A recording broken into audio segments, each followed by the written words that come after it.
This is Death by Cruise Control, a hilarious feel-good cozy mystery, Island Whodunnit, Book 8, written by Tess Marlowe and narrated by Sarah. Chapter 1. "I'm not going," Reg announced from his lawn chair, as if the matter had been voted on and rejected by Congress. Alex didn't look up from the stack of canvas tote bags she was organizing. "You say that every time there's a market." "And I mean it every time, only somehow you hypnotize me and I end up spending a miserable day in the sun. You signed your patient consent form when you said I do, you know that, right?"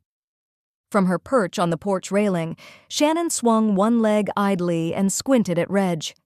"What if they're selling artisanal jerky this time?" Reg lifted his coffee cup. "Still not going, that's how they lure you. First it's mango habanero jerky, next thing you know you're buying woven sandals from a man named Diego who claims to be a direct descendant of Mayan kings." "Okay, that was one time," Alex muttered, mostly to herself.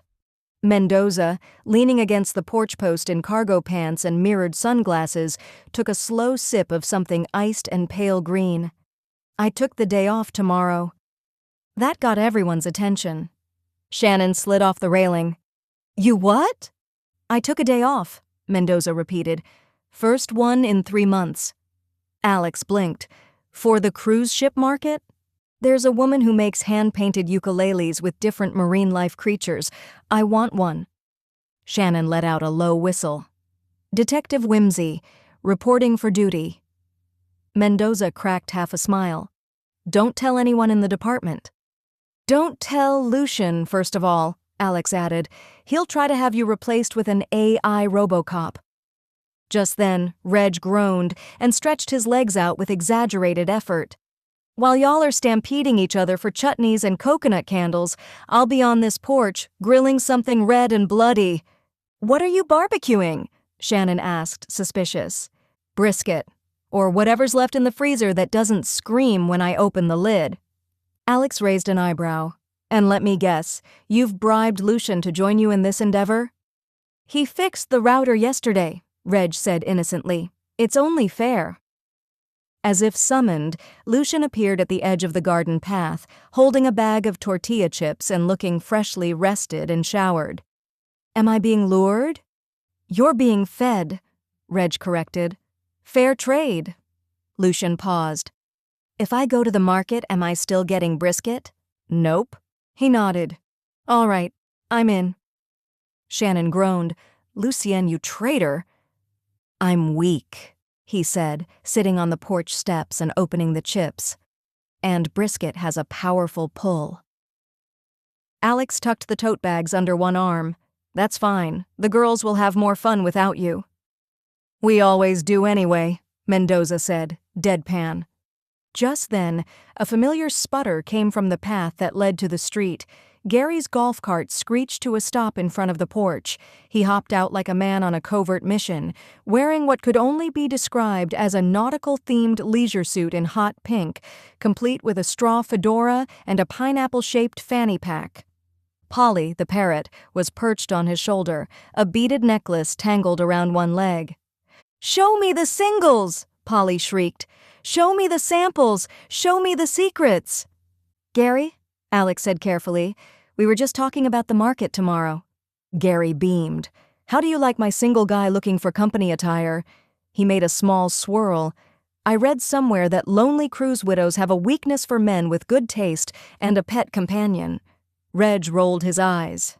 "You know you'll have to elbow through retirees and cruise line influencers to get anywhere, right?" "I've trained for this," Gary said, patting his fanny pack. "Plus, I already mapped all the stalls that sell artisanal rum. That will get the ladies all relaxed." Polly squawked, "You're all gonna die alone!" Mendoza blinked. "Okay, that's a new one." "He's been binging true crime again," Gary said proudly. "I think it calms him." Shannon pointed a thumb at Reg. "He's skipping the market." "I'm barbecuing," Reg said. "Coward," Polly hissed. Lucian laughed and tossed a chip in Polly's direction. He caught it mid-air with a violent crunch. Alex looked around the porch, then checked her phone. "All right. Logistics. I'm driving tomorrow. We meet here at 9 sharp, before the crowds descend and Gary gets distracted by cruise ship widows. Gary nodded solemnly. Copy that. Shannon clapped her hands. Okay. I'm buying new sandals, at least 2 bars of soap, and an embroidered sundress. Alex added, chutneys, and some of that handmade skincare, the one that smells like orange blossoms. I'm getting that ukulele, Mendoza said, and maybe some home decor, if I'm feeling reckless. Everyone turned to Reg. He sipped his coffee. I'm gonna sit right here, flip brisket, and enjoy one blissful day where no one makes me sniff perfumes or haggle for novelty jams. Alex kissed the top of his head. You're going to feel real silly when we come back with rum samples and homemade soap and great new stories to tell. You know that I don't get FOMO. As the group began to disperse, Shannon to dig out her market tote from the trunk of her old Mini Cooper, Gary to mentally rehearse his small talk. Alex lingered on the porch. Reg reached for her hand. You sure you don't want to stay and supervise the brisket? I'll do my best to be back by lunchtime. You all have fun, he said, eyes drifting toward the horizon. Nothing ever goes wrong when I sit one out. Chapter 2. The cruise ship hadn't even finished docking, and the boardwalk already buzzed like a tropical stock exchange. Alex took in the swirl of sun hats, chatter, and freshly unwrapped souvenir stalls with the quiet thrill of someone who had seen this exact chaos many times and still wasn't quite immune to its charm. I love cruise days, Shannon said, practically skipping as she passed a stand selling sarongs dyed with hibiscus petals. It's like the island collectively wakes up and says, yes, let's be fabulous. Behold, Gary said grandly, emerging from a drift of beaded necklaces. The glorious dance of commerce. The handmade bag I just bought might be woven from actual seaweed. Polly, the parrot, bobbed his head from Gary's shoulder and declared, fraudulent textiles. Mendoza, trailing behind with a straw tote slung across her body, looked somewhere between amused and mildly alarmed. I'm here for one thing and one thing only. Justice? No, actually that ukulele stand. Mendoza pointed, and they followed her gaze to a small booth nestled between a driftwood carving stall and a man selling shell wind chimes. There, gleaming under the early sun, was a tiny blue ukulele with hand-painted octopuses swirling across the body. Shannon let out a delighted squeak. That's so you. It really is, Mendoza murmured, stepping forward. She picked it up, plucked a cautious string, and nodded once. Tuned decently. I saw it last month and didn't buy it. Been thinking about it ever since. Alex watched her with mild fascination. You play? Mendoza hesitated. A little. She means she's so good, she could moonlight on a resort stage if she ever retires. I do not. Mendoza glared at Shannon. And even if I did, no one takes a police detective seriously if she has Somewhere Over the Rainbow in her repertoire. Gary grinned. What about tragic murder ballads on ukulele? Very niche, very intimidating. Polly shrieked, Death to the key of C. Mendoza handed over her cash and tucked the instrument under her arm like it was classified evidence. She was almost smiling.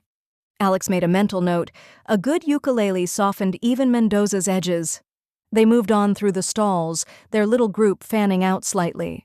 Shannon vanished for a moment and reappeared in a pair of beaded sandals the color of matcha latte. I've done it, she said reverently. I've found the chosen ones. Alex raised a brow. Another sacred sandal moment? They're ethically made, perfectly fitted, and... She turned one leg sideways. Look at the hand-stitched sole. I mean, come on. Mendoza gave a subtle nod.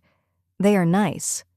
I feel like Cinderella, except instead of a prince, I get arch support.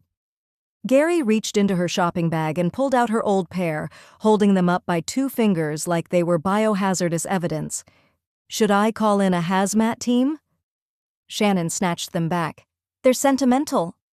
They look like they survived a couple of hurricanes. I got them the first time I ever came to San Malvino, Shannon said, her voice softer now. I was on a cruise, didn't know a soul.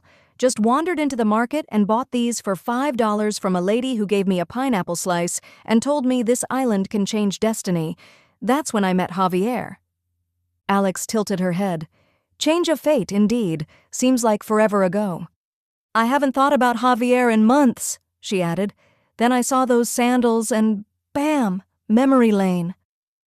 They all stood silent for the moment, thinking about how much their lives had changed after Shannon's arrival. Gary raised a hand. "A minute of silence for Javier and for the sandals is more than enough. Chop chop, ladies. We have things to buy, and I still haven't charmed anyone." "I want a proper send-off for my old pair." Shannon squared her shoulders. "There's a real recycling bin by the dumpsters behind the cafe. They sort rubber and fabric separately. Feels better than just tossing them in a random trash can." Mendoza looked mildly amused. "You do realize most people just throw things away after they've served their purpose. There's no need for a ritual." "Most people don't see the true meaning of things." Shannon held them aloft. "They deserve closure." Polly flapped his wings. "Bury the evidence." Alex gestured toward a shaded bench near a churro stand. "We'll wait here. Take your time." The group sat, cooled by the sea breeze, and entertained by a toddler covered head to toe in melted ice cream running away from his mom. Mendoza gently strummed one note on her new ukulele and adjusted the tuning peg. Gary leaned back. "If you start playing Hotel California, I'll know we're really friends." "There's no way I'm playing in public," Mendoza tried, glaring at Gary, but her expression was content. A few minutes passed. Then, Shannon reappeared from around the back of the stalls. She was pale. She stopped a few steps short of them, clutching the shopping bag to her chest. Alex turned to her. "Shannon, are you okay?" "You guys," she said quietly. Everyone looked at her. "I think," she swallowed, "I found a body." Polly screamed in frustration. "A body! Not again!" Chapter 3. "You'd better be wrong, Shannon. It's my only day off." Mendoza sighed and stood up. "Maybe it's a mannequin?" "I know a body when I see one by now." Shannon turned around and walked back to the dumpsters. Alex followed close, weaving around crates of tropical fruit and tourist knickknacks. Gary lagged several paces behind, mumbling something about cursed bin placement. Mendoza was dead silent, already in cop mode, eyes sweeping the alley before they'd even rounded the corner. The recycling bin was neon green, scuffed, and half open. A pair of legs in white cruise ship uniform pants stuck out at an angle no one would ever call natural. Everyone froze. Shannon stopped so fast Alex nearly ran into her.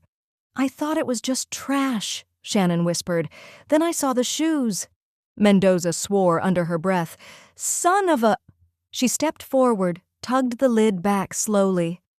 Alex's stomach twisted. The woman was wedged awkwardly inside, torso half folded over a crumpled cardboard box. Her eyes were still open. Bruising circled her neck like a purple choker.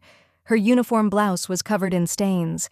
Heavy-set, broad shoulders, mid-40s or 50s. Her hair was tied in a tight bun, no name tag or lanyard. Shannon clutched Alex's arm. "Who would do such a thing? Throw a human body away like trash?" Alex looked down at the woman's face and wondered who she had been, what she had dreamed of when she signed up to work on a cruise ship. A second chance? A fresh start? Or just a paycheck that let her send money home? Does she have a family? Kids waiting for their mom to return? No one should end up in a recycling bin. Gary made a small choking noise, then took 3 fast steps backward. "Nope. No. This is not the vibe I expected today. I don't want to be in a Netflix true crime episode." Polly shrieked from his shoulder. "Bad juju! Don't touch the feet!" Alex leaned slightly toward Shannon, steadying her. "You okay?" "I found her," Shannon said, blinking rapidly. "I found a dead person. I don't want that to be my thing." Mendoza turned to them. "Stay here." She handed the treasured octopus ukulele to Alex with the reverence of someone passing off a small child. Then wordlessly she reached into her tote and pulled out a shoulder holster. Alex raised an eyebrow. "You carry that on your day off?" Mendoza clipped it on with one practiced motion. "I'm still the only detective on this stupid island. Of course I do." She snapped her badge onto the front of her sundress like a brooch. Gary was already halfway back to the market. "I'll just guard the churros." "You'll stay put," Mendoza said flatly. He wilted. She pulled out her phone and tapped a contact. "Lucien, speaker." 2 rings, then a groggy voice. Hello? What's up, boss?" "Wake up, cut your barbecue short, and get your butt down to the boardwalk." There was a pause, a chewing sound. "I just ate half a brisket." "There's a body in a cruise ship uniform stuffed in a recycling bin." A longer pause. It was such a lovely day. "I need you to bring the coroner and call the port authority. That ship's not going anywhere until we know what we're dealing with." Lucien sighed. "Copy." Mendoza hung up and tapped her phone against her palm a few times, her gaze never leaving the ship. Her mind was already 3 steps ahead, thinking about security footage, dock clearance logs, blind spots between the terminal and the market. If this woman had been killed on board, they needed to find out fast. Alex watched as she did one more sweep of the area, her eyes flicking from the open lid to the nearest fence line. "She hasn't been here long," Mendoza said, mostly to herself. "There's no smell, and someone would have noticed."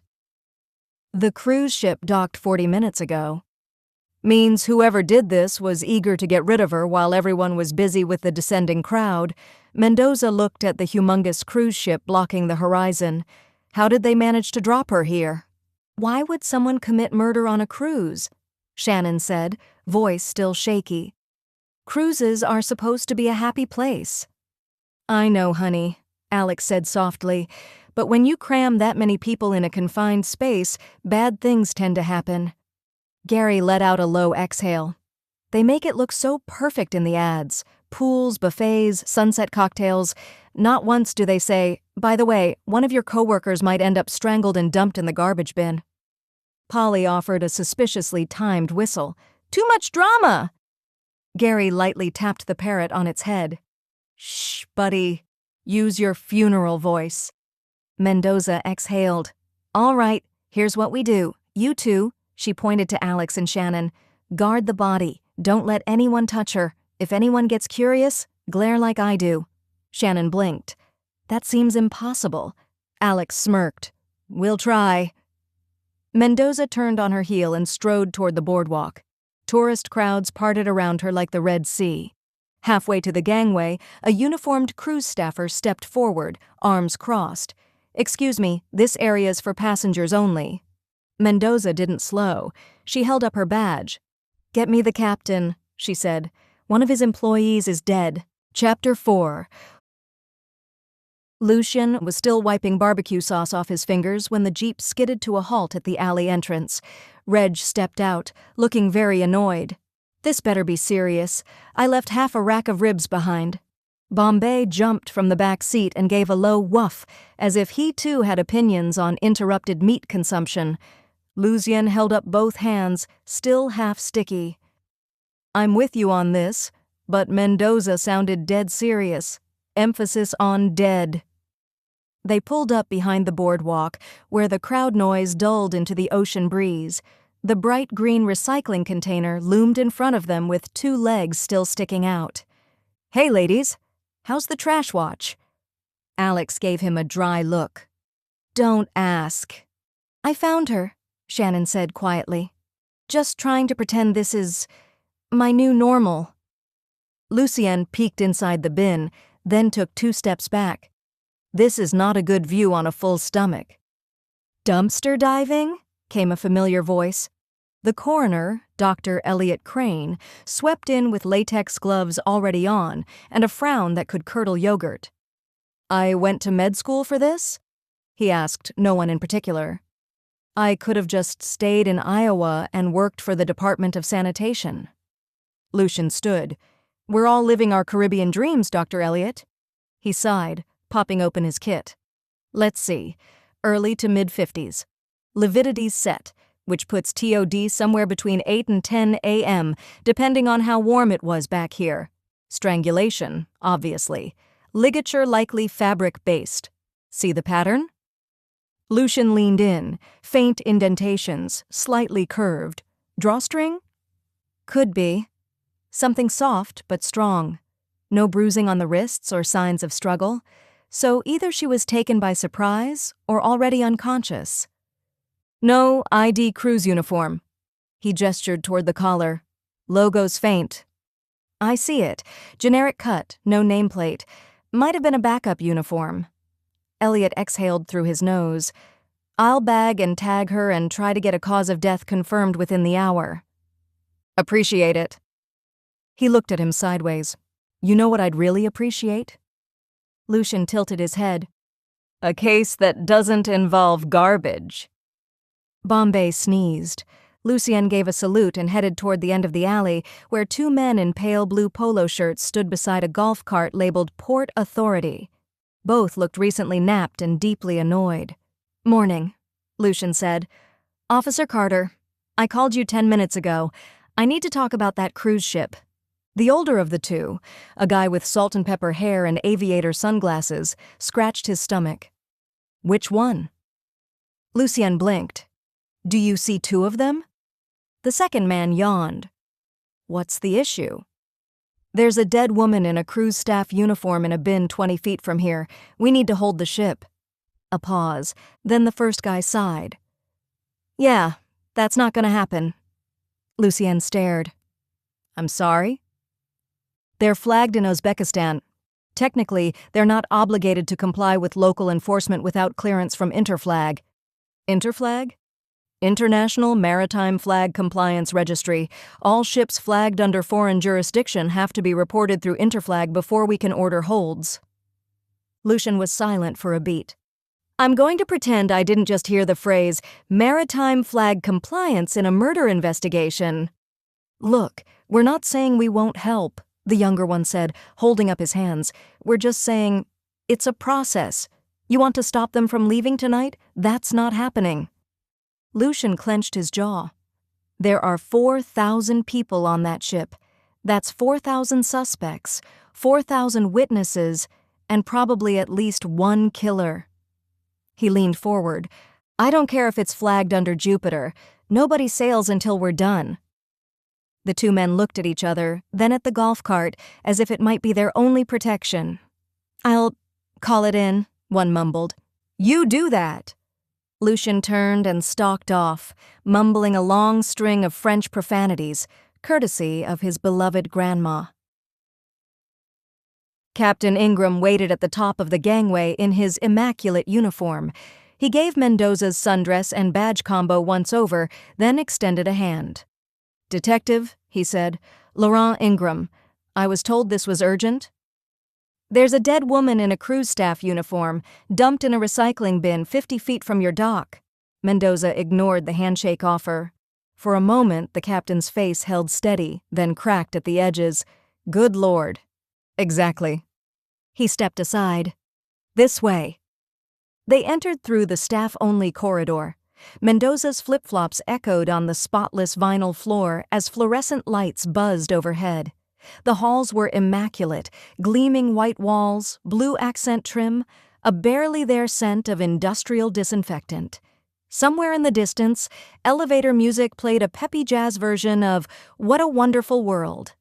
After 2 turns and a security-coded door, he led her into a windowless meeting room marked Operations, Internal Only. The air conditioning was aggressive, the decor minimal, and the long conference table bolted down to the floor. "I'll gather my senior staff," Ingram said, motioning to the chairs. "I'll stand." They arrived in waves. First came Bliss Fallon, the cruise director, mid-30s, blonde waves perfectly set, smile dialed to corporate hospitality. She wore pastel pumps, a matching dress, and an ID lanyard covered in enamel pins shaped like anchors, dolphins, and hearts. "Oh my gosh! Is this about the thing outside?" she stage whispered. "I said we shouldn't speculate, but you know how the deck staff are. Someone faints and the gossip just keeps snowballing." "It wasn't a faint." Bliss leaned in conspiratorially. "Right, of course, just wow." Next came Miriam Velasquez, the crew manager, late 40s, sweat stains forming on her pale green blouse. She gripped a clipboard covered in cat stickers like it helped hold her spine together and didn't make eye contact with anyone. Apologies, I was down in linens. Stairs, not elevators. Long story. Mendoza nodded and looked at the captain. Anyone else? A tall man with sharp cheekbones, a navy crew shirt, and dark aviators still on indoors entered the room. The captain straightened. This is our security chief, Dominic Romano. Mendoza raised an eyebrow. Of course it is. Romano gave her a dry once-over. Didn't expect to see you here. I thought you were still doing background checks for hedge fund guys. A beat passed. Guess we both downgraded. Speak for yourself. The captain cleared his throat loudly. Shall we begin? Romano took the seat directly opposite Mendoza. She stayed standing, pulling her badge from her sundress and placing it flat on the table. I want your full crew manifest, she said, digital, including recent hires, contractors, temporary vendors, third-party entertainers, guest lecturers, anyone with a uniform access. Captain Ingram nodded. Of course. We have a database. Miriam fumbled with her tablet. It's just, well, with last-minute changes this week, it might take a second. We had 2 people leave early for family emergencies, Bliss offered helpfully. Plus 1 DJ who ghosted after the Barbados stop. But it's fine. We always cover each other. That's what we do. We're like a floating family. Mendoza's phone buzzed. A message from Elliot. The body is in refrigeration. Cause of death confirmed. Sending an ID photo. Attachment. Morgue-punked JPG. She opened the image. A clean, clinical shot of the woman's face under cold lights. Broad frame. Neat bun, closed eyes. She turned the screen around and laid it on the table. Anyone recognize her? Bliss tilted her head. She looks familiar. Maybe Trina? From guest services? No, wait, Trina's off the ship. Or was she reassigned? Miriam? Miriam took one glance and recoiled, knocking her clipboard against the table. That's not one of ours. Her voice sounded flat. You sure? I know every woman who's ever worn that uniform on this ship. That's not one of them. A faint knock tapped against the doorframe. Everyone turned. A tall, thin man stood in the hallway, crew's polo collar buttoned up to the very last button, greasy hair, ID badge clipped to his belt. I heard there was a personnel issue, he said quietly. Captain Ingram looked faintly uncomfortable. Ah, yes. This is Niels. He handles provisioning, food, cargo, stock logistics. I'm the provision master, Niels corrected. Mendoza studied him. Do you recognize her? She opened the morgue photo again. Niels didn't even glance at the image. No. Mendoza turned the phone face down. If none of you know who she is, we've got a problem. Chapter 5. Captain Ingram gestured smoothly to the center of the table, where a sleek tablet awaited. As promised. Complete crew and passenger manifests. Everything's in alphabetical order, sortable by department, country of origin, embarkation point. Whatever you need. Mendoza accepted it without a word. The screen flickered to life, neat rows of headshots, nearly 5,000 faces staring back, smiling, relaxed, uniformed, forgettable.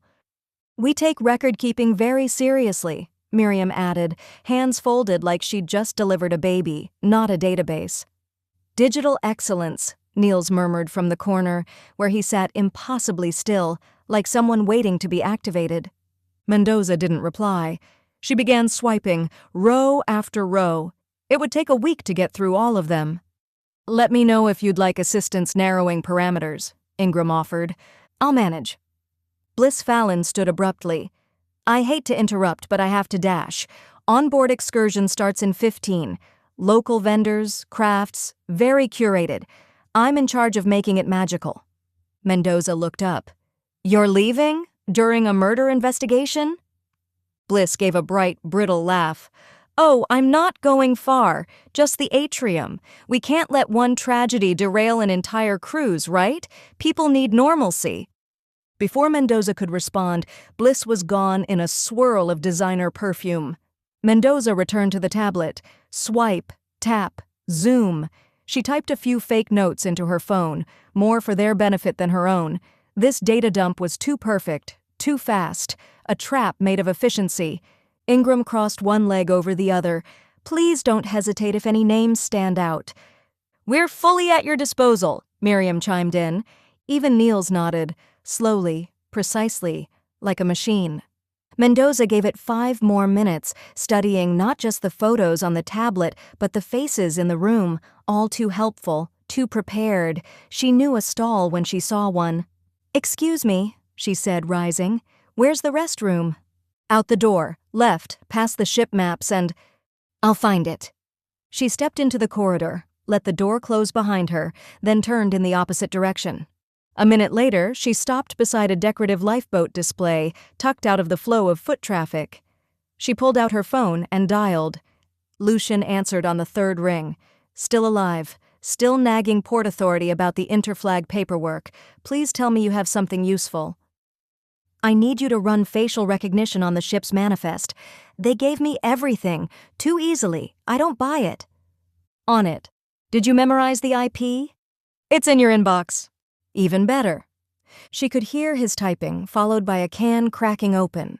More typing. A faint crunch. Then silence. "What?" she prompted.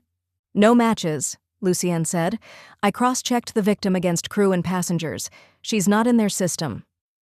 "You're sure?" "Triple-checked. If she ever boarded this ship, she did it incognito." Mendoza frowned.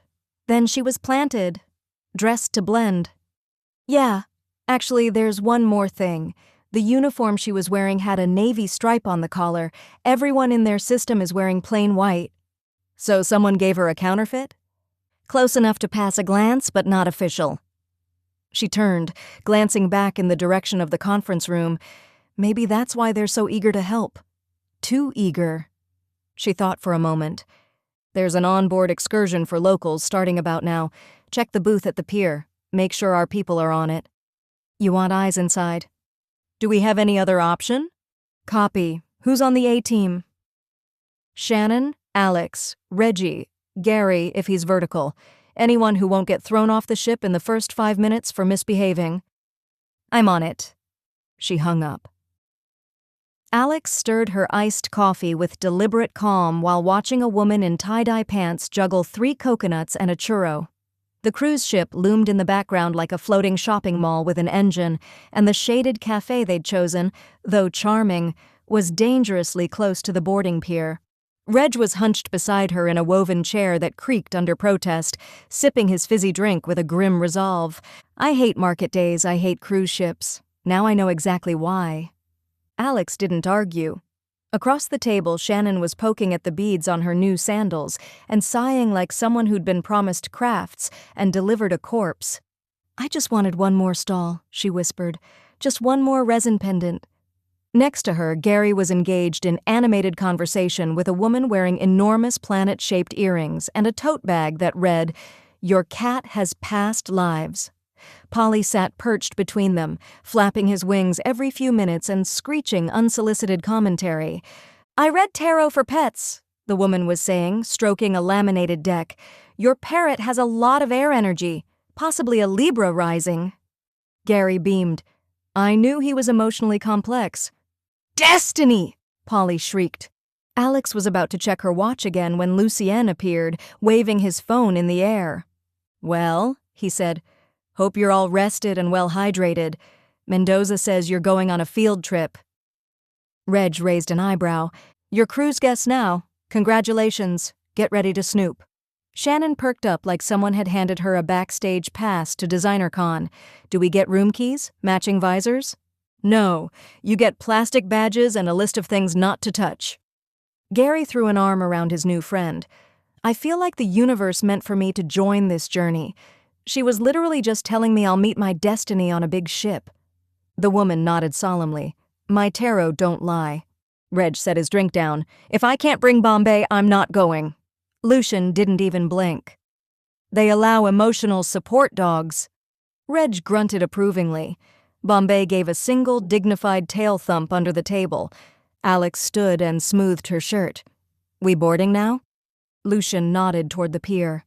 "Harmony excursion booth by the gangway. You can't miss it." They made their way down the pier, blending into the swarm of eager day guests and camera-wielding couples. The woman at the booth checked their names with faint interest. "Welcome," she chirped. "You've been approved for the Harmony Excursion experience. Please wear your plastic ID badge visibly and return to the gangway by 6 p.m., or you'll be processed as stowaways." "Charming," Alex murmured.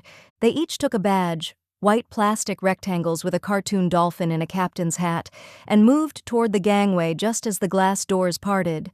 And there stood Bliss Fallon, beaming like a Broadway lead on opening night. "Welcome aboard," she called, smile so wide it could have passed for dental marketing. "We're so excited to show you all the fun that floats." She began passing out glossy brochures. "Here's a map of our onboard amenities. You'll see themed dinners on page 4. And here's a rundown of our wellness classes, wine tastings, and a coupon for 10% off anything with our cruise line logo." Reg stared at his brochure and yawned. Shannon was already circling items with a borrowed pen. "Ooh, there's a mystery escape room." "That feels a little on the nose," Alex said. Gary had drifted back to his soulmate, who was explaining that Polly's squawk frequency matched the third eye chakra. The parrot blinked slowly, either meditative or bored. The excursion was about to get started. Chapter 6.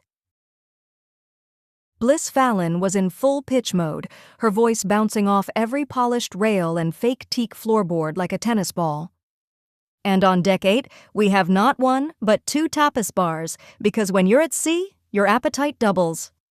Shannon scribbled in her notebook, "This place is completely deranged. I'm obsessed."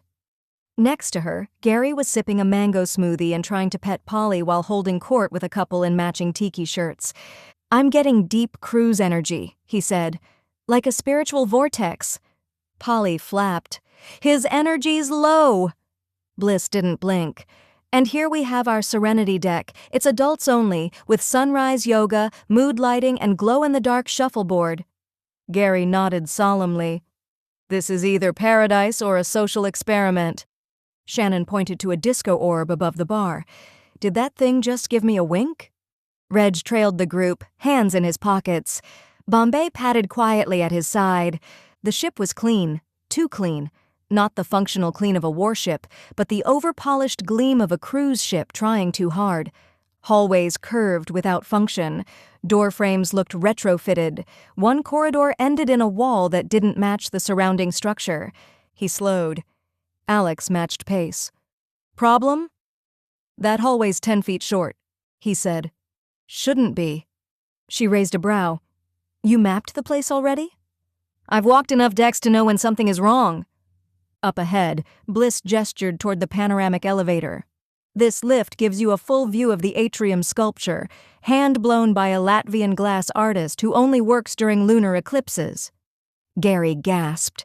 "Do they sell the miniature?" Polly shrieked, "Eclipse your credit!" Reg ignored them. He tapped a ceiling beam with his knuckle. Too thick, too solid. No echo, just a dull stop. Bliss doubled back. "Everything okay?" Reg gave her a slow blink. "Your ship feels dense." "Oh, structurally reinforced. Typhoon certified. Nothing says luxury like over-engineering." He nodded like he agreed. He didn't. The group moved into another lounge. Pastels everywhere. Fake foliage. A meditation room in a theme park. Bliss beamed. "And this is our chill bar. Lighting adjusts to your voice tone." Shannon whispered, "If I stay here too long, I'll turn into a scented candle." Reg drifted to the railing, looked down, then up, then across. "This deck's too high." Alex leaned in. "Meaning?" "We're not above shrimp cocktail and pool chairs. We're standing over a fortified part of the ship." She frowned. "Cargo?" He didn't answer.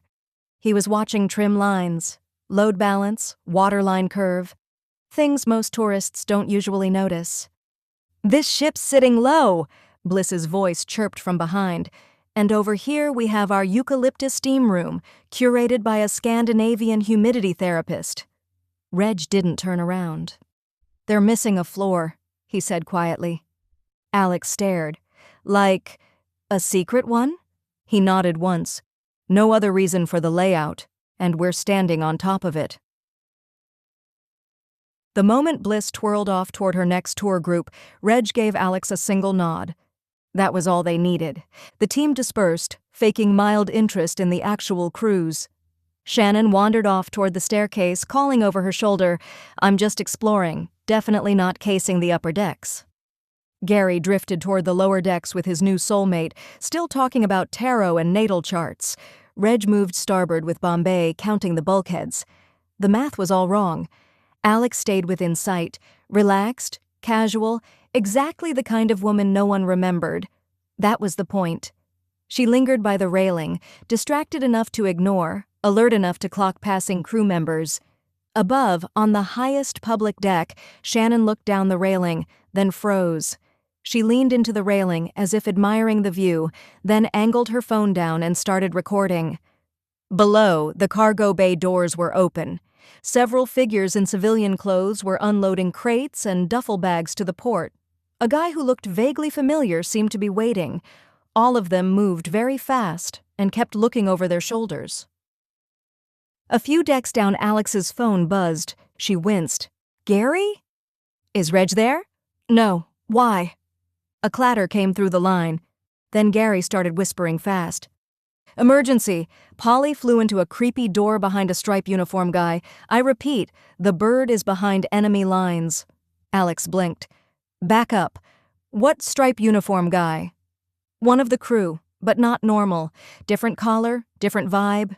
Just like Lucian said, he came out of nowhere, scanned into this sliding door, no sign, no label, and Polly just dove after him like a maniac." "Polly flew inside?" "Yes. The door closed, I knocked.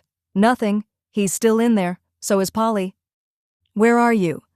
"Deck 5, starboard, behind the juice bar." "Stay put. Don't yell. Don't bang." "I already banged." "Then stop banging." She spotted Reg near the canopy, still studying lifeboat brackets like they were hiding something. Reg glanced over Alex, caught her expression, and grunted. "Problem?" She handed him the phone. "Gary lost Polly." Reg listened. His face shifted at unmarked sliding door. When he handed the phone back, his jaw had locked into that familiar army scowl. "Of course he flew into the secret deck," Reg muttered. "He's the only one on this boat with worse impulse control than Gary." Chapter 7. Reg found Gary pacing in tight circles near a juice bar called Tropical Fuel. The fruit display looked wilted. So did Gary. "He flew right in," he was saying to no one, flapping his arms. "I tried to grab him, swear I did, but he saw the guy, got excited, and bam, gone, like a feathery torpedo of doom." Reg said nothing, just kept walking. Gary followed, still babbling. "He had a uniform, but not the right kind. Just like the dead dumpster lady, and he had a key card. Door opened like whoosh, no handle, no nothing. I was just trying to impress Arla with my adventurous spirit." Reg stopped. The door was exactly as described. Smooth, seamless, part of the wall until you really looked. No lettering, no plaque, just a narrow vertical slit of a panel beside it, blinking red and a hum that was barely audible unless you were military or paranoid. Reginald Wyatt O'Malley was both. Bombay sniffed the door, then the keycard panel, then looked at his owner and sat. Reg crouched beside him and whispered, "What have you got, buddy?" Bombay didn't move. "See?" Gary said. "Even the dog knows this is bad." Reg ignored him. He stood and inspected the card reader. Small, flat, flush with the surface. Looked like new tech. He knocked twice, hard, no response, then pushed the button on something that vaguely resembled an intercom. "This is Reg O'Malley. I'm here on the Harmony excursion. One of our companions just flew into this door." Silence. He waited 10 seconds, then pressed the button again. "We'd like him back before the excursion ends. He's an emotional support parrot." Still nothing. Reg stepped back and folded his arms. Gary shifted beside him. "What if there's a traveling zoo there and they'll feed my baby to lions?" Reg didn't respond. "What if there are parrot-eating monsters there?"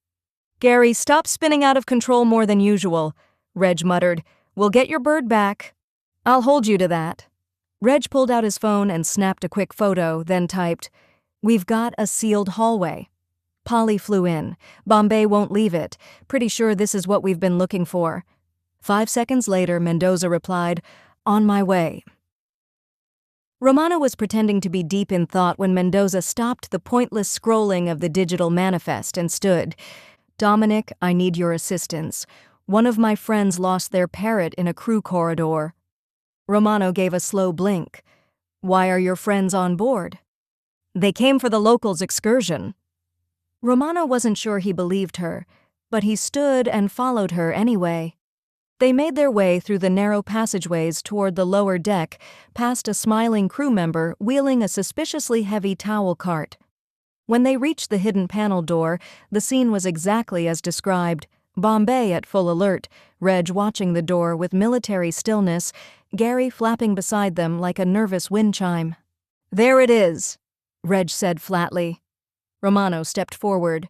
His expression changed the moment he saw the panel. His voice dropped. "I don't have access to this one." Mendoza's eyes narrowed. "You're the security chief." "Yeah. And when I signed on, the company made it real clear I wouldn't be getting full access." Reg let out a dry grunt. "Doesn't sound like a chief to me."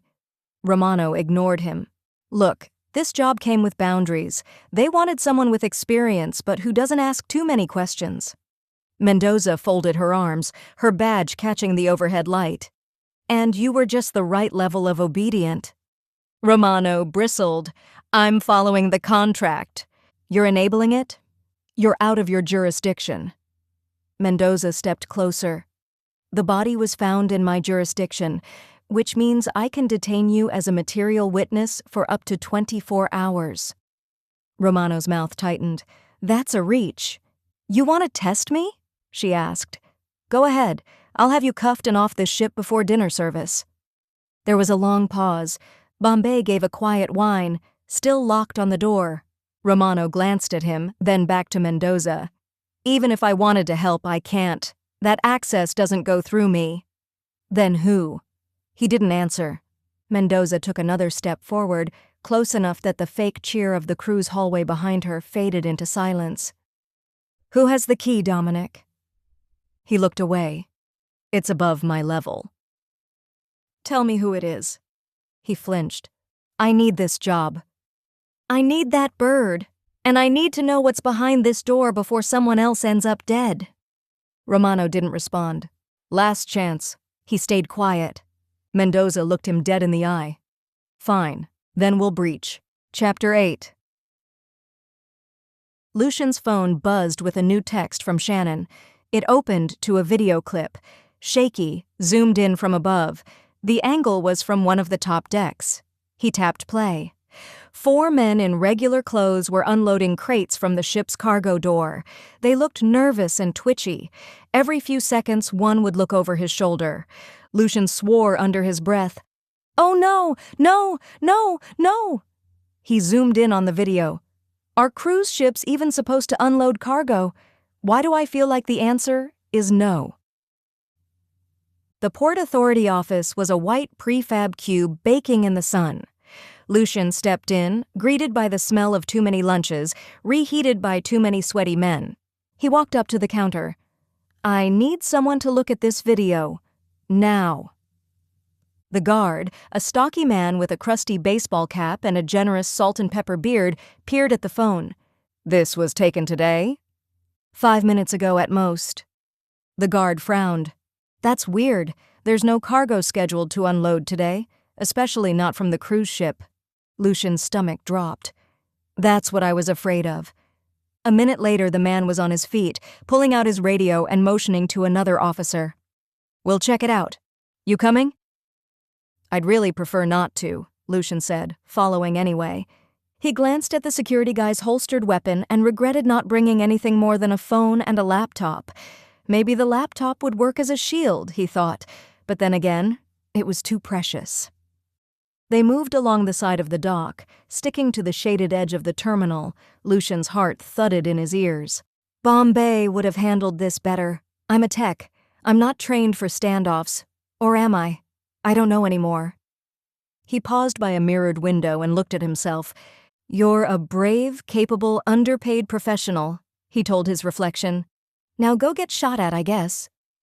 They reached the ramp. The 3 men, and as it turned out, 1 woman, were still unloading the crates. The Port Authority officer stepped forward. "Hey, what the hell's going on here?" One of the men cursed. The woman reached behind her back and pulled out a pistol. Lucian didn't process it fast enough. The shot rang out. Crates crashed sideways. Someone shouted. The 3 men and the woman started to retreat into the ship. Lucian ducked behind a concrete planter with a huge plastic palm tree, took out his phone and whispered a voice message.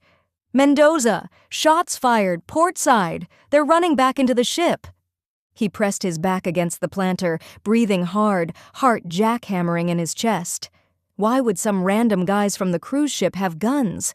What was so special in those crates that they resorted to violence? And how was the dead woman connected to all of this mess? "What the hell did we step into?" he whispered. Mendoza stood in front of the seamless sliding door, arms crossed. Romano was pacing 5 feet back like a caged animal. Gary whispered anxiously to Bombay about parrot rescue protocols. Reg leaned against the wall, patiently waiting for the final score of the screaming match. Then he heard it. The one sound he hoped never to hear again, especially not on this island. Gunfire, erratic, close, portside. The echoes bounced off steel and water in a way that made Reggie's whole body tense. Mendoza froze mid-sentence. Romano stiffened. Bombay growled low in his throat, rising to all 4s. Gary dropped to a crouch behind the dog with a tiny yelp. "Is this a real emergency or like a dramatic simulation?" Reg was already turning toward the source of the noise when Mendoza's phone buzzed. She didn't hesitate. 1 glance, 1 swipe. Lucian's voice came through in a whisper, barely above a hiss. "Mendoza, shots fired. Port side. They're running back into the ship." Her thumb hovered over the screen for a second, then she turned toward the sealed door. Footsteps pounded down the corridor. Captain Ingram appeared at a brisk jog, breath slightly ragged but still trying to carry authority. "What's going on?" he asked, eyes darting between them. "I heard gunshots." Mendoza raised a single eyebrow. "So did I. From your ship. Care to explain why civilians just opened fire mid-unloading?" I don't know anything about that." He spread his hands on autopilot. "We don't have any cargo operations scheduled today, no armed staff. My guess is as good as yours." Reg motioned to the door. "Open it." Captain Ingram frowned. "Why?" "Because Polly flew in," Gary whispered, still huddled behind Bombay. "And because someone in a uniform, one with a stripe that doesn't match your other ones, used a key card to vanish behind it. And we'd like to know why." Mendoza didn't blink. "Door! Now!" Ingram pulled a black access card from his chest pocket and pressed it to the reader. Nothing happened. He frowned, tried again. The reader blinked once, then stayed red. "That's not possible," he muttered. "This is my ship." Mendoza stepped in, close enough that her badge caught the overhead light. "What's behind it?" The captain hesitated. Romano shifted beside him, not looking at anyone. Mendoza's tone dropped an octave. "Captain." Ingram looked at the floor. "There's a deck. Low level. It was supposed to be renovated. Crew quarters, storage, maybe a conference wing, but it never got finished. Engineering sealed it off with bulkheads and rerouted the corridors." Reg gave a low whistle and pushed off the wall. "Knew it." Mendoza didn't even turn. "You want to say it, don't you?" "I told you so. This ship is all wrong." Mendoza sighed. "Breach it." Gary made a choking sound. "What? What does that mean? Don't we need a code? A crowbar? Maybe a priest?" Reg flexed one shoulder, then the other, cracked his neck once. Then he nodded at Bombay. "Back up, boy." Bombay retreated a few steps and sat. Reg walked up to the door, examined the seam. Solid, but not military grade. Civilian construction, reinforced, sure, but nothing a determined shoulder and well-placed kick couldn't solve. He gave it a light knock, felt the reverb. Then, with no preamble, he stepped back once, turned, and drove his foot into the edge of the panel. It shuddered. Once, twice, then popped with a metallic groan as the internal latch gave out and the door jolted open 2 inches. Gary shrieked, "You did it! Like a superhero, like an action star!" Reg ignored him. He wedged his fingers into the seam, leaned his weight into it, and forced the panel the rest of the way open. A rush of air spilled out, cooler than the corridor, stale, filtered. Beyond the door, a narrow stairwell led down into darkness. Mendoza peered over his shoulder. "Romano, how many people know this level exists?" Romano answered slowly, "That's above my pay grade, too." "How can you be okay with being so useless?" She shook her head and turned away from him. For the first time that day, Romano looked ashamed. Mendoza turned to Reg. "So we've got a dead woman in a fake uniform, unregistered cargo, an unlisted deck, and a security chief who wasn't supposed to ask questions." Reg looked down the stairwell. His eyes had adjusted to low light long ago. "I'll go first." Mendoza nodded. "Take Bombay, I'm right behind." Gary squeaked. "Should I stay up here and, emotionally supervise?" "No," Mendoza and Reg said in unison. Romano exhaled through his nose. "I'll follow. I'm not letting you walk into something blind." Mendoza gave him a look, then stepped into the dim corridor. Chapter 9. Mendoza went down the stairs and squinted. The overhead lights buzzed faintly, casting a dim, sterile glow over narrow metal walls. Doors lined both sides. This didn't feel like a part of a luxury ship. "Mendoza, I'm scared. This place is creepy." Gary took a couple of steps back. "Do you want your parrot back or not?" Bombay placed his huge head under Gary's hand and gave him a small nudge. Gary scratched the K9. "I shall overcome my fear in Polly's name. Thank you, doggo." As they passed, a few doors cracked open. People appeared in staff uniforms, same shirts, same pants, and a collar with a blue stripe. None of them spoke. Mendoza didn't stop. Reg, Romano, and Captain Ingram followed right behind her. "Why do they all wear the dead lady's uniform?" Gary whispered. Captain Ingram looked at him. "What do you mean?" "The blue stripe on the collar?" Ingram stopped and took a closer look. "You are right. Those are not standard issue. I've never seen one of those." Reg kept moving. "We have." Ingram shook his head. "How much did I miss on my own ship? Some captain." They rounded a corner and nearly collided with Bliss Fallon. She froze. Perfect curls, stage-ready smile, glossy clipboard tucked under one arm like it could explain everything. "Oh," she chirped. "There you are. What brings you all the way down here?" Captain Ingram stepped forward. "Bliss, why are you here?" She blinked. "I was just checking the lower maintenance log. You know how hard it is to get the spa maintenance crew to—" "In heels?" Mendoza cut in. Bliss faltered. "I didn't expect to go far." Mendoza's tone was dry. "You're 6 decks below the spa." "I was following up on a report. Maybe it got escalated without—" "Do you have a brig?" Mendoza turned to Ingram. He hesitated. "Yes." "Good." She faced Bliss. "Escort her there." Bliss's eyes widened. "Wait. What?" "You're trespassing. Obstructing a homicide investigation. Pick a charge." "I haven't done anything." "I'm not asking." Ingram's face had gone pale, but he stepped forward and took her arm. Bliss gave a nervous laugh, tried to protest again, but the captain didn't stop. He walked her back toward the main corridor without another word. Mendoza turned to the rest. "Let's move." They continued deeper into the corridor.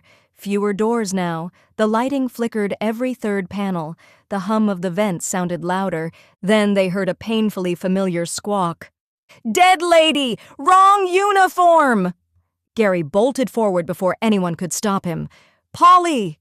They found the bird perched on the metal railing of a bunk bed, wings flared. The room was narrow. 2 bunk beds, a desk, nothing else. On the lower bed there was an open book.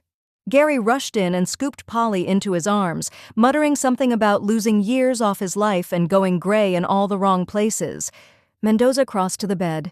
She picked up the book. A photo was tucked inside as a bookmark. The dead woman, smiling, 2 kids on either side, arms around them, hair in the same bun, the same face from the morgue. "She stayed here," Mendoza said. Reg scanned the bunk. "There's a backpack tucked under the bed. She traveled light." A cough came from the doorway. One of the guys in the wrong uniform, young, maybe early 20s, peeked in. He didn't approach, just lingered there a moment and said almost apologetically, "She was a nice lady but asked too many questions for her own good." Then he disappeared into the dim corridor. Mendoza handed the photo to Gary. "Stay with her things. Don't let anyone in." "Me?" Gary blinked. "Would you rather take part in a shooting?" Gary sat on the bed. "Okay, I'll keep watch." Mendoza turned to Reg and Romano. "Let's go." They stepped out. The door clicked shut behind them. The corridor ended with a narrow stairwell. The air cooled further with each step, picking up that faint scent of rubber and oil, the universal perfume of cargo holds everywhere. The overhead light gave way to a softer glow ahead. They stepped into the belly of the ship. Dozens of crates, maybe hundreds, stacked 3 and 4 high, strapped with plastic bands and stamped with ink destination tags: Curacao, St. Lucia, Antigua, Dominica. Mendoza narrowed her eyes. "What is this?" Reg ran a hand across the nearest crate. "Doesn't look like souvenir stock to me." He found a pry bar hanging beside a breaker box and cracked the lid on the nearest container. It popped open with a hiss of stale, pressurized air. There were dozens of unbranded boxes inside. He slit one open with his pocket knife and peeled it back. Counterfeit phones, identical black rectangles, packed in foam. Another box had cheap tablets with logos that looked familiar but spelled differently. A third crate was full of knockoff smartwatches, still blinking in demo mode. Mendoza picked one up. "This is no luxury cruise line, it's a delivery route." Reg tapped the side of a crate marked for Dominica. "Each port probably got a share. If other islands have the same chaotic market that we do, blending in with a couple of crates wasn't a problem." "This is a $1 million operation." Mendoza turned, eyes sweeping the stacks. "No wonder someone ended up getting killed." Bombay ran ahead of them and barked twice. Reg turned to see where he went. A massive cargo door at the far hull was open, letting in a flood of light and sea air. Voices filtered in from outside. Reg moved forward. Mendoza and Dominic followed without a word. They reached the threshold and froze. Outside, the dock was full, but not with tourists. The entire San Malvino Police Department stood in a loosely coordinated line, guns out, sunglasses on, some in shorts and flip-flops. Looked like someone had called an emergency barbecue and then canceled it. Port Authority staff formed a perimeter, looking wide awake for the first time in years. The Coast Guard had anchored 2 boats beside the hull, officers in tactical gear now holding the shooters. The National Park Ranger Fern was looking at them through his bird-watching binoculars. 3 mall security guards stood right next to him. Even the station janitor had shown up, clutching his mop like it was an AK-42. Behind all of them stood a growing crowd of onlookers, locals and tourists alike, pressed against caution tape, phones held high. The crowd was buzzing. One woman in a floppy hat seemed to be live streaming. A teenage boy kept yelling, "Yo, this is insane!" while elbowing his friend for better shots. At the front line of the uniformed chaos stood Lucien, holding his cell phone. "Avengers assembled," he said with a wide grin. I called in reinforcements, boss." "Understatement of the year, Lucian," Reg muttered. "No one shoots on this island." "Who's the Captain America?" Romano whispered in Mendoza's ear. "That's my rookie tech officer." "One hell of a team you got here, detective." Romano looked at her with respect. A Coast Guard officer stepped forward. "Who's the lead on this vessel?" Mendoza raised her badge. "Detective Mendoza, this ship is under active murder investigation. Could you hold the shooting suspects and maybe help the PD with a perimeter?" The officer gave a tight nod. "You got it. We'll lock it down." Mendoza didn't smile, but something in her posture eased. She scanned the uniformed crowd on the dock. Her island had shown up. They might not have an FBI field office or a SWAT team, but they had people who gave a damn when the wheels came off. She stepped out of the ship. Let's find out what's happening on this floating monstrosity. Chapter 10. Mendoza stepped into the narrow room, ducking slightly to avoid the low bunk rail. The ceiling overhead dipped in a way that made everything feel smaller than it actually was. The bed was neatly made. The book with the family photo tucked in was right where they left it. Mendoza picked it up with gloved fingers. Gary stood in the doorway, still watching the bunk with quiet reverence. Polly was nestled on his shoulder, nibbling at his collar in small, comforting movements. She kept the photo out, Gary said softly. She must have missed her kids a lot.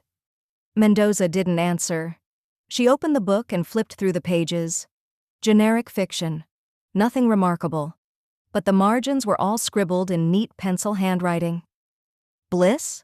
Velasquez? Uniforms? Niels? Cargo? Manifest? Deck plan doesn't match layout. Collar stripe equals trafficking.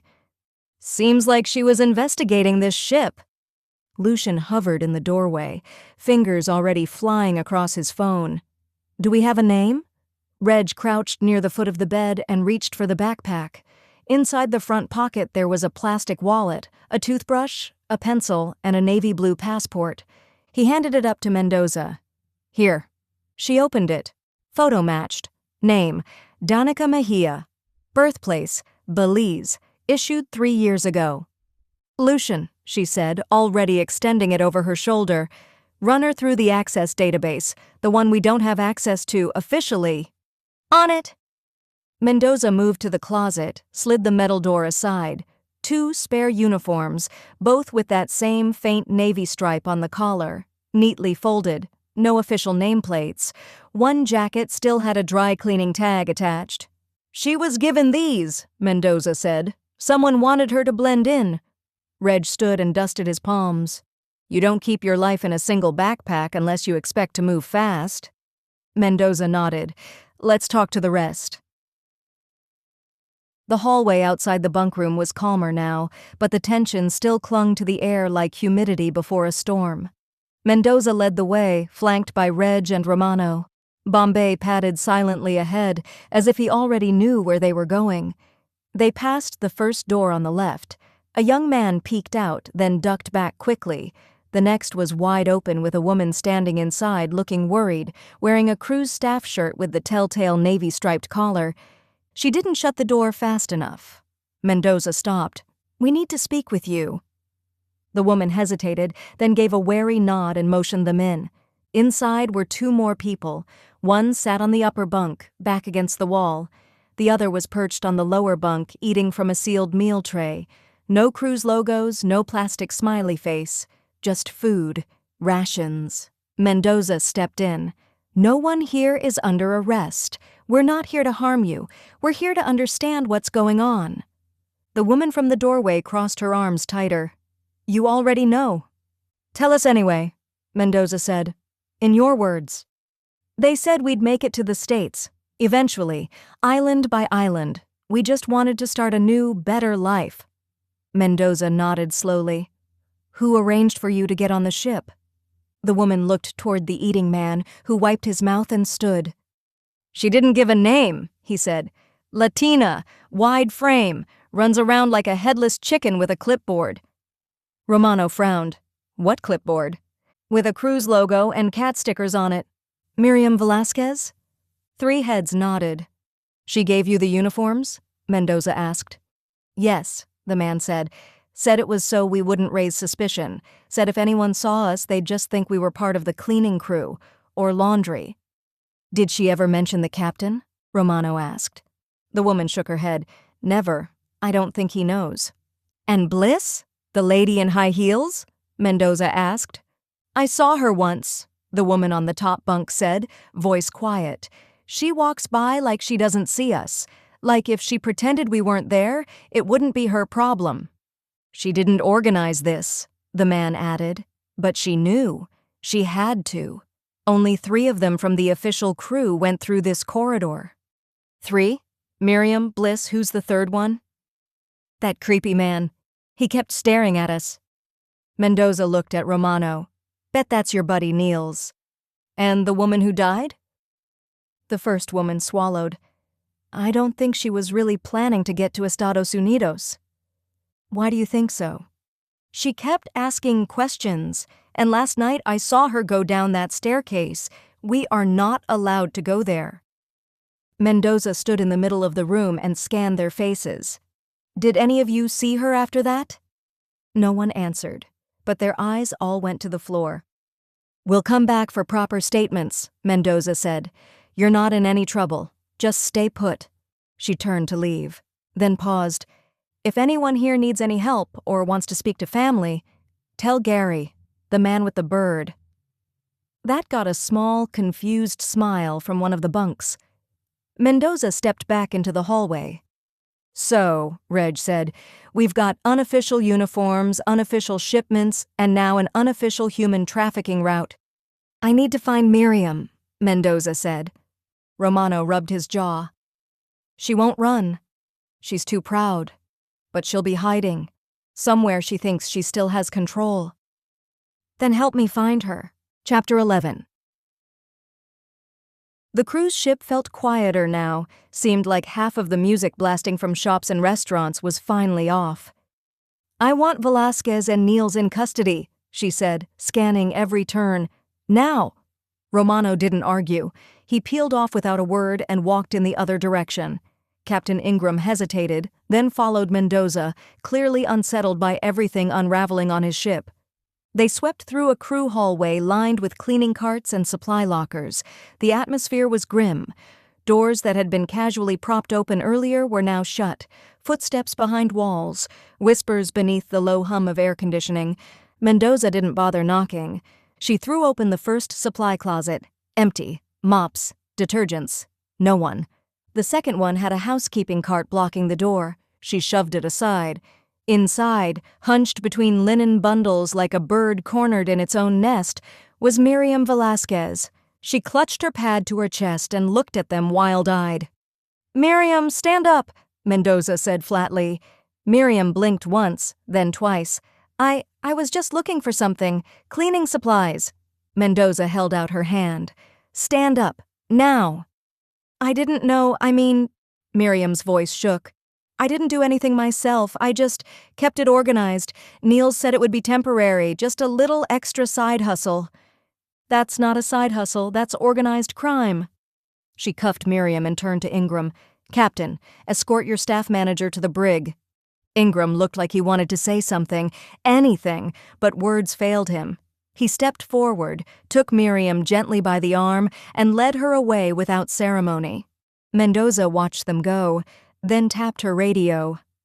"Romano, status?" "Found him," came the reply. "Portside lifeboat, deck 7. "Condition?"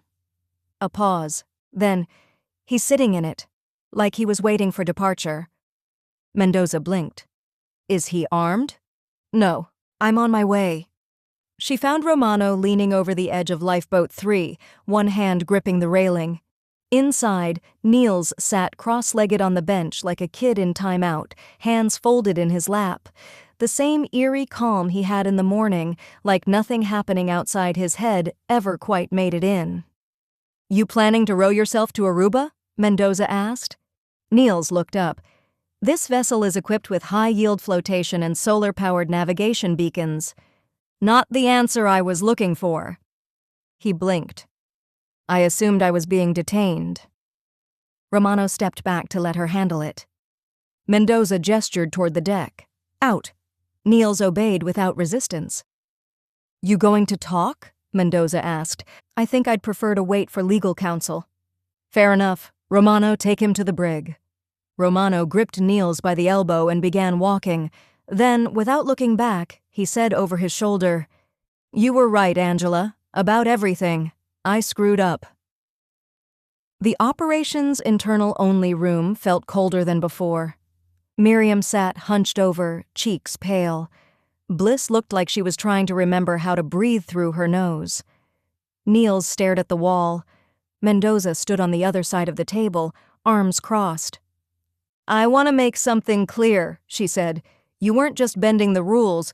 You were smuggling people across borders. That's called trafficking. International crime." Before anyone could respond, the door cracked open. Lucian slipped inside, looking confused. "Mendoza, you've got visitors." Her brow creased. "Who?" "You might want to step out for this." That got her attention. She turned and walked out the door. Romano followed behind. Two people in suits waited in the hallway. A woman, mid-50s, with silver hair pinned into a twist, and a younger man with an earpiece and a briefcase. They didn't need to flash any badges. Everything about them screamed the brass. The woman stepped forward. "Detective Mendoza." She extended a hand. "I'm Agent Freya Klein with Interpol. This is my colleague, Agent Sandhu." Mendoza shook her hand. "I take it you're not here for the cruise entertainment." "No, ma'am," Klein said. "Your inquiry into a passport under the name Danica Mejia flagged our system. That identity belongs to one of our own." Mendoza's face stilled. "The body in fake uniform." Klein nodded. "She was deep undercover, tasked with mapping a trafficking route that stretches from South America to the Caribbean, eventually reaching the United States. We'd lost contact with her 48 hours before your team found her." Romano let out a sigh. "I'm sorry," Mendoza said. "She was good, careful. We only realized what we were dealing with because she left a trail." Klein's voice softened. "She was relentless. You and your team," she glanced at Lucian and Romano, "gave her the dignity to be buried with honors. We would have never found her without you." Mendoza looked at the floor, then back up. "I assume you'll be taking over the case, and I'm not interfering, but I still have one more thing I need to do." Klein tilted her head. "Name it." "I want to find the San Malvino contact, whoever's been making this island part of the route. If someone here has been protecting that pipeline, I'm shutting it down." Klein didn't hesitate. "We'll support you in any way we can. Surveillance, legal backup, access to our case files. Just say the word." Mendoza nodded. "I appreciate that." "Danica would have too," Klein said. "We'll arrange the transportation of her body. And once you're done here, we'd like you to be part of the final report." "I'll give you everything I have," Mendoza said. "Just not today." Klein smiled faintly. "Understood." She turned and walked back toward the elevator. Sandhu nodded respectfully and followed. When they were gone, Mendoza stood still in the hallway. Romano looked over. "You okay?" "Not yet," she said. "But I'm getting there." "You sure you don't want backup on this island contact thing?" She gave him a sideways look. "Oh, I'll take all the backup I can get. If they think this island's going to roll over, they came across the wrong cop." Lucian grinned. "Now that sounds like our Mendoza." Chapter 12. Reggie's porch was the kind of place you went to make sense of the world. It had shade, iced drinks, creaking chairs, and today, 5 exhausted people trying to digest the last 24 hours. Mendoza sat with her feet propped on the railing, sipping a margarita. Bliss cracked. Lucian looked up from a plate full of barbecue. As in full confession cracked? Pressure from Interpol did the trick. She told them everything. Alex leaned forward. "What did she say?" "That Danica was asking too many questions, snooped in the cargo, took pictures. Bliss took care of her." Reg rubbed his jaw. "Strangled the poor woman with that lanyard of hers, didn't she?" Mendoza nodded. "And then Niels helped her dispose of the body. They dumped her in the recycling bin as soon as they docked. Thought no one would notice with the market and everything." Alex smiled. They didn't count on Shannon's conscientious recycling habits. "Or Polly flying into their secret deck." Reg grunted. Shannon beamed. "The standoff video Alex and I took went viral, by the way. TikTok is obsessed with our uniform guys." Lucian grinned. "I've made so many new friends today. Who knew everyone would react to my shots fired message?" "The Coast Guard guys refer to you as Captain San Malvino now." Mendoza grinned. Alex set her glass down. "I reached out to the clinic. I'm going to volunteer some time. The people Miriam smuggled are stuck here while the investigation unfolds." Mendoza gave a small nod of approval. "Good. They'll need someone like you." Reg tapped the side of his cup. "Still doesn't explain how Miriam and Niels got away with it for so long." She had to have contacts in every port. Had to be a long con. He's too creepy in a non-criminal kind of way. She's organized. Mendoza put down her glass. And who would suspect a mother-hen type like her? Shannon pulled her legs up onto the chair. Do we know who the contact on San Malvino was? Someone was meeting them. Mendoza sighed. That's the one thread I haven't pulled clean yet. There has to be someone local. Someone had to organize everything on the land. Maybe Interpol will get to the bottom of it. Maybe? Footsteps clomped up the porch steps. Gary appeared, holding 2 plastic cups and a half-eaten popsicle. Polly clung to his shoulder with one claw, nibbling on a sunflower seed. Shannon grinned. Where's your crew's soulmate? What was her name? Arma? Arla, Gary said glumly. She said I cared more about Polly than her, and that our natal charts weren't aligned. Lucian winced. Oof. Gary leaned against the porch rail and sighed dramatically. You know, I came to the market hoping for rum samples and maybe a flirtation or two. Instead, I got international crime and heartbreak. Alex looked sympathetic. I'm sorry, Gary. Don't be, Gary said brightly. I've known Polly for a decade. I'm not going to trade him for a woman I met today who thinks Mercury retrograde can cause commitment issues. Polly squawked, Loyalty, baby! Everyone laughed. Then Mendoza leaned forward, elbows on her knees. All right, let's talk about the crates. Reg made a face. Do we have to? Yes. You saw the counterfeit electronics, cheap phones, knockoff tablets, fake smartwatches, and they were labeled for drop-offs at every island on the cruise route. Lucian nodded. Interpol seized most of it, but a few crates went missing. Alex frowned. Missing? Some were unloaded before the raid.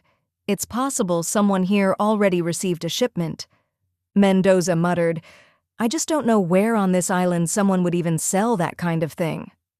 Gary perked up. Oh, that's easy. Mendoza blinked. What?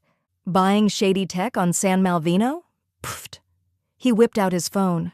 There's a site. Locals use it for all sorts of stuff. What kind of site? It's technically a message board, but it's called... He tapped his screen and flipped it around. Palmazon.smv. Shannon choked on her drink. You're kidding. Lucian leaned in. This looks like a Craigslist made by pirates. Polly squawked. Untraceable shipping. Red took the phone, scrolling. The listings included things like AirPads, iPhone 16, and Samsung Universe. Alex stared at the screen. Well, I'll give them this. They're not overselling. Mendoza stared at the screen. How do you place an order here? Gary tapped around with the ease of someone who'd bought from the site before. Simple. Message the seller with a product code, your delivery drop spot, and the phrase of the week. Phrase of the week? This week it's Coconut Moonbeam, Gary said, not even flinching. It gets updated every Monday. Vetted clients get a text. You get same-day delivery if your drop spot's within their delivery limits. Mendoza handed him the phone. All right, help me place a fake order. Lucian raised an eyebrow. You sure you want to bait them on a Sunday? If they're real, they'll deliver. If they're eager to make a quick buck, they'll deliver today. Gary grinned and started typing.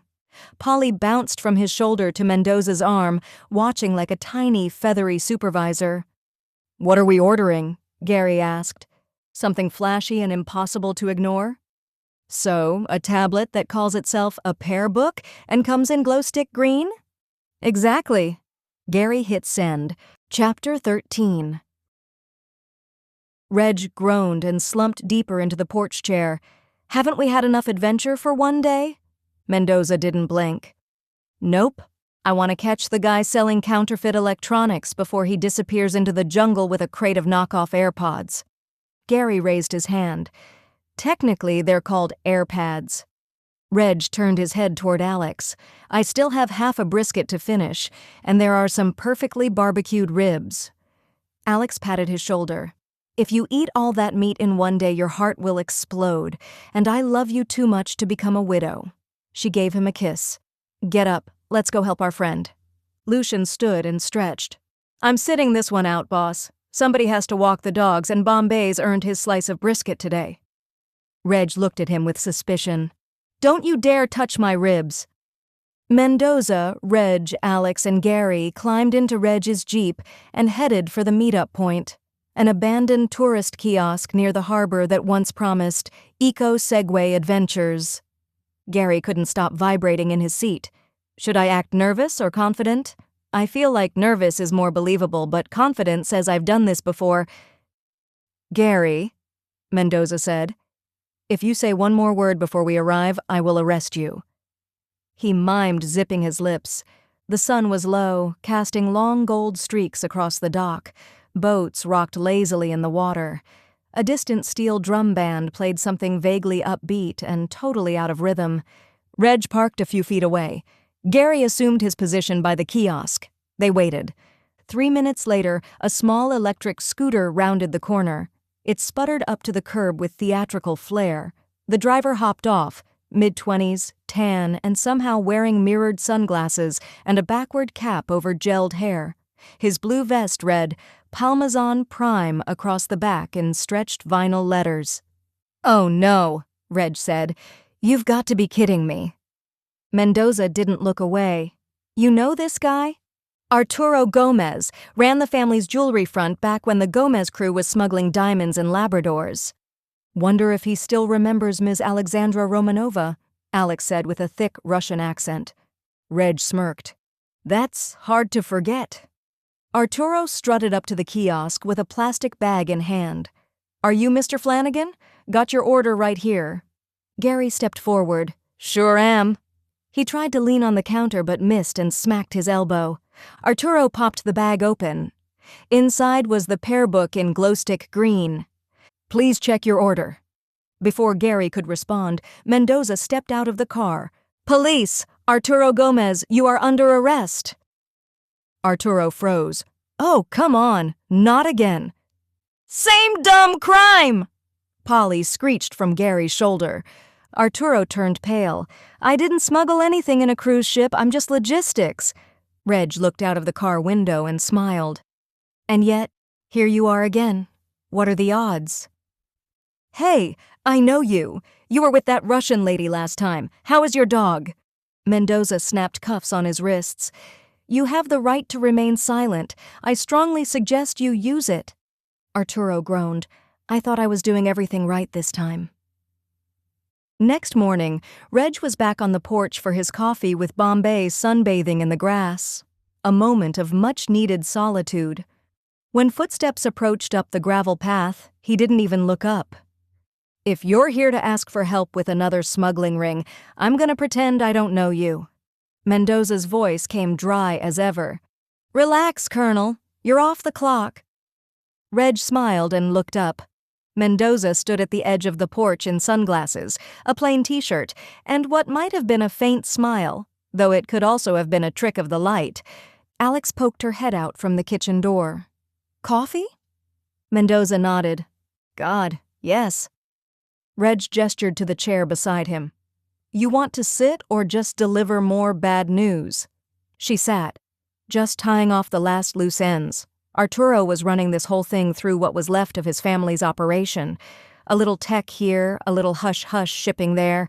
He kept it small, low profile. Reg took a sip of his coffee. That boy is a different kind of dumb. Bless his heart. He thought that one-time immunity for ratting out his family's operations meant a lifetime pass. Go figure.